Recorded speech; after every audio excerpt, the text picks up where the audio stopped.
बोला बोला बाबा भोलेनाथ की राइतु भरत फिल्म चलाउँछु रे राइतु भरत डीजे उमेश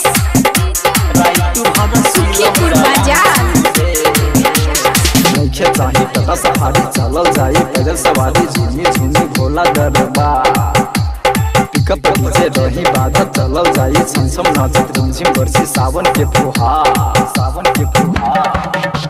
मुख्य चाहिँ तथा सफारी चलल जाई पैदल सवारी झुमी झुमी भोला गरबा पिकअप डीजे रही बाधा चलल जाई छमछम नाचत रिमझिम बरसी सावन के फुहार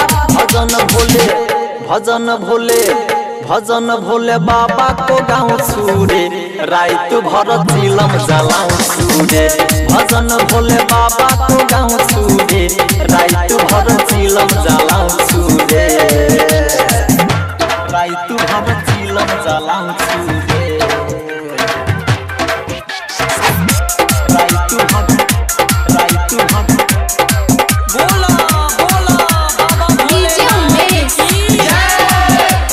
सुखीपुर बाजार संगवा में धले ना भांग के गोला रे लेके चल चिलम खुश होई बम भोला रे संगवा में धले ना भांग के गोला रे लेके चल खुश होई बम भोला रे भजन भोले बाबा को गाउँछु रे राइतु भरत फिल्म चलाउँछु रे भजन भोले बाबा को गाउँछु रे राइतु भरत फिल्म चलाउँछु रे राइतु भरत फिल्म चलाउँछु रे बोला बोला बाबा डीजे उमेश सुखीपुर बाजार राइटर पुरुषोत्तम डीजे ले आबहो आरवी राजा जी के तू गाना बजाबहो राइटर पुरुषोत्तम डीजे ले आबहो आरवी राजा जी के गाना बजाबहो भजन